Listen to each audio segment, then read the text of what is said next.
Hello guys, good morning to all of you. I am Ricky और हमारे YouTube channel Nirmala निर्माण classes में आप सभी का हार्दिक स्वागत है।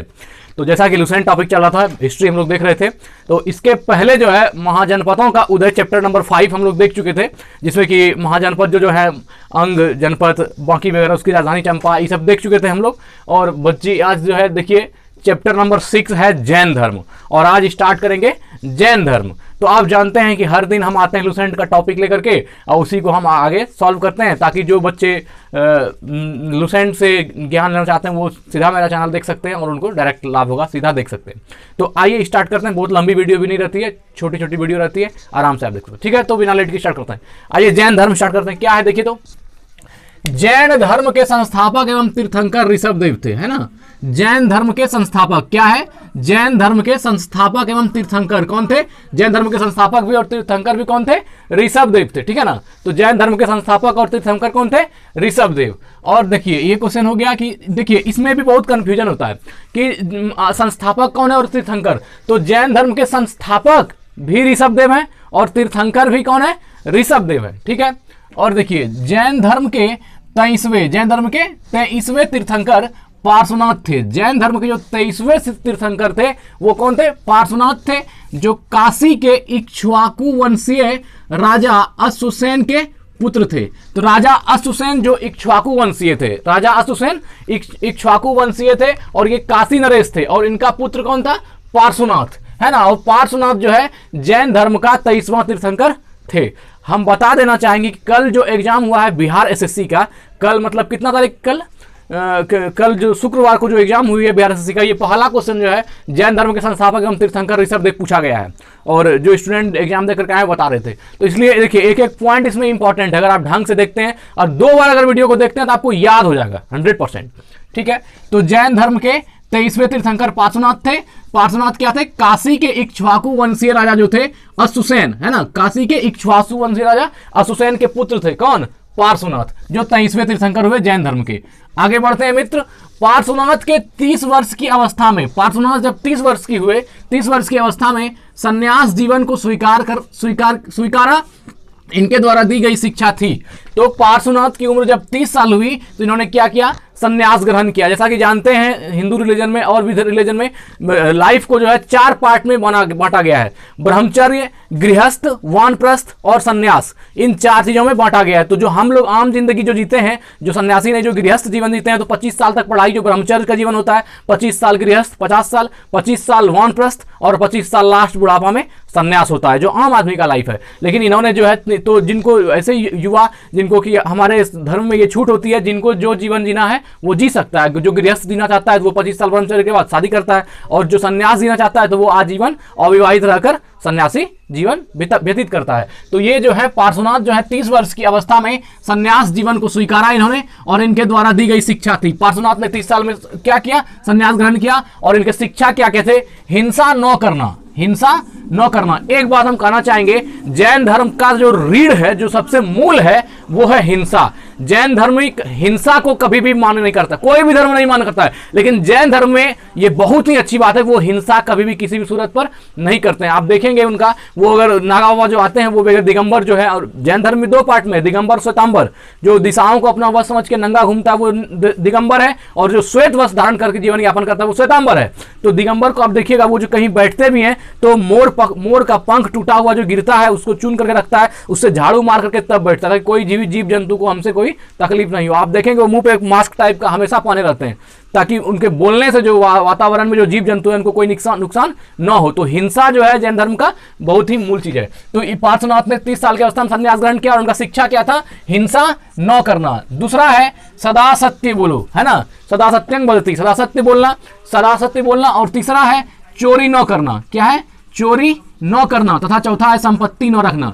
ऐसा माना जाता है कि संपत्ति रखने के बाद जो संग्रह करने की प्रवृत्ति होती है आदमी में, जो जिस चीज का आप कलेक्शन करना शुरू करते हैं उसका और भी ज्यादा कलेक्ट करने का मन में भावना उठती है, इसलिए ये लोग संपत्ति नहीं रखते थे। पैसा अगर रखना शुरू करेंगे तो और भी अमीर बनने की लालसा में जो है कुछ अनैतिक कार्य हो जाएगा, जो कि हमको करना नहीं है। तो ये था पार्श्वनाथ का क्या क्या था? हिंसा न करना, सदा सत्य बोलो, और फिर क्या? चोरी न करना और संपत्ति न रखना। ये 4 चीज था, ठीक है ना। हिंसा न करना, सदा सत्य बोलो, चोरी न करना और क्या था, संपत्ति न रखना। ठीक है, आगे बढ़ते हैं।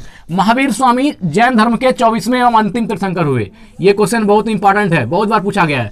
महावीर स्वामी है ना, महावीर स्वामी जो है, महावीर स्वामी जैन धर्म के 24वें एवं अंतिम तीर्थंकर हुए। महावीर स्वामी के बाद जैन धर्म में कोई तीर्थंकर नहीं हुए। ये क्या थे, 24वें तथा अंतिम तीर्थंकर थे। किसके, जैन धर्म के। कौन, महावीर स्वामी। आगे बढ़ते हैं।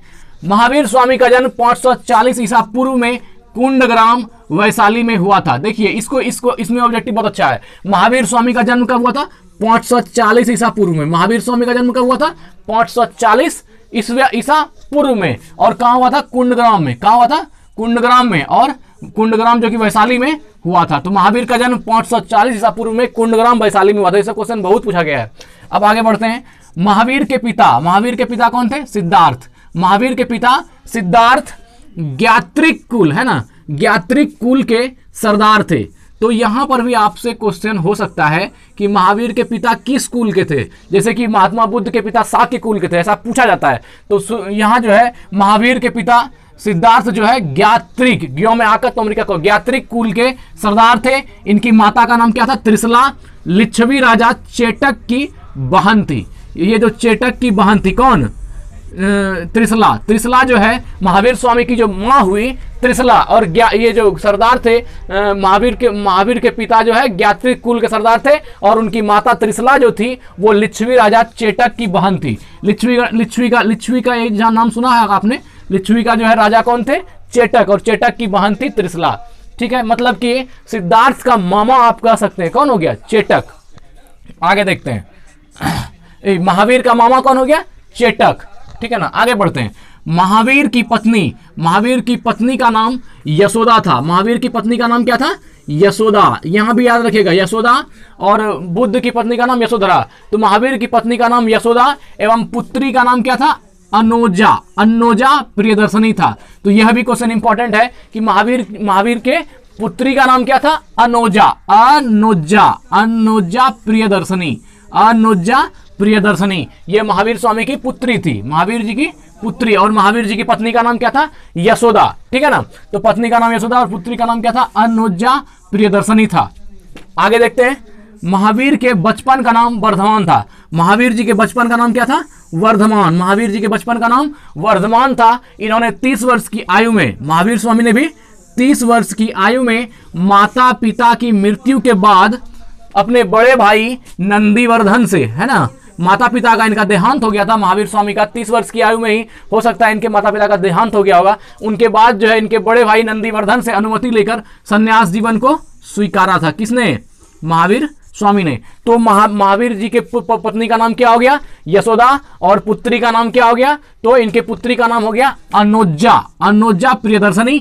और इनके पिता किस कुल के थे, ज्ञात्रिक कुल के थे। और इनकी माता जो है त्रिशला जो थी वो क्या थी, लिच्छवी राजा चेटक की बहन थी।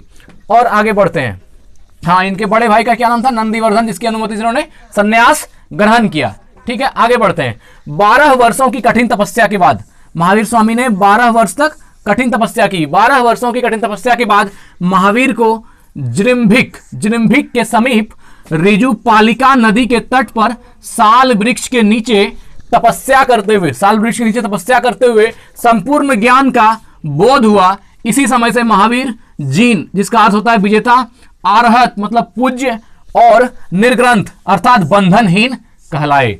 देखिए इसको ध्यान समझना है। 12 वर्ष की कठिन तपस्या के बाद महावीर को जृंभिक के समीप, इसको याद रखें, जृंभिक के समीप, कहां पर, जृंभिक के समीप ऋजुपालिका नदी। तो पूछेगा ज्ञान की प्राप्ति जो हुआ महावीर जी को किस नदी किनारे, तो ऋजुपालिका नदी के तट पर। ऋजुपालिका नदी के तट पर साल वृक्ष के नीचे, कहां पर, साल वृक्ष के नीचे तपस्या करते हुए संपूर्ण ज्ञान का बोध हुआ। ठीक है, इसी समय से महावीर जीन, ये ऐसा उपनाम है, आप इसको ध्यान रखिएगा। महावीर को क्या हुआ, जीन कहा गया। जो विजेता होता है उसको जैन भाषा में क्या कहते हैं, जीन। विजेता कहा गया।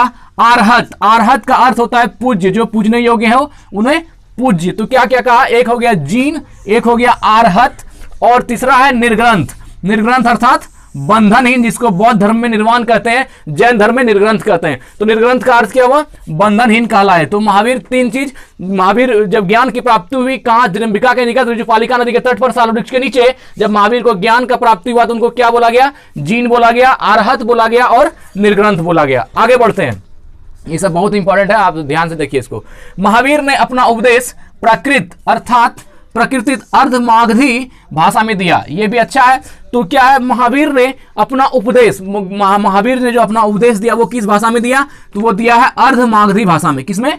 अर्धमागधी भाषा में महावीर ने अपना उपदेश अर्धमागधी भाषा में दिया। बहुत इंपॉर्टेंट क्वेश्चन है, ध्यान रखेंगे इसको। आगे देखते हैं, महावीर के अनुयायियों को मूलतः निर्ग्रंथ कहा जाता है ना? निर्ग्रंथ मतलब बंधनहीन। तो महावीर के जो अनुयायी हुए उन्हें क्या कहा जाता था? निर्ग्रंथ कहा जाता था। ठीक, आगे देखते हैं, महावीर के अनुयायियों को निर्ग्रंथ। महावीर के प्रथम अनुयायी उनके दामाद प्रियदर्शनी के पति जामिल बने। तो महावीर के दामाद का क्या नाम था? जामिल। जो प्रियदर्शनी, जो ये जो है प्रियदर्शनी के पति थे, कौन? जामिल। तो महावीर के दामाद, महावीर के प्रथम अनुयायी उनके दामाद प्रियदर्शनी के पति जामिल बने। तो ये सब याद रखना है। महावीर के दामाद कौन थे? जामिल थे। आगे देखते हैं, प्रथम जैन भिक्षुनी, है ना, जैन धर्म जो भिक्षुनी हुई, प्रथम भिक्षुनी जैन धर्म की जो हुई, नरेश दधिवाहन की पुत्री चंपा थी। नरेश दधिवाहन की जो पुत्री चंपा थी वो जैन धर्म में क्या हुई? प्रथम भिक्षुनी बनी। इसको ध्यान रखना है। प्रथम जैन भिक्षुनी नरेश दधिवाहन की पुत्री कौन बनी थी? चंपा बनी थी। ये सब ऑब्जेक्टिव क्वेश्चन आ सकता है कि जैन धर्म की प्रथम भिक्षुनी कौन बनी? तो नरेश दधिवाहन, ये जो है नरेश दधिवाहन की पुत्री चंपा बनी। तो ये था जैन धर्म से रिलेटेड।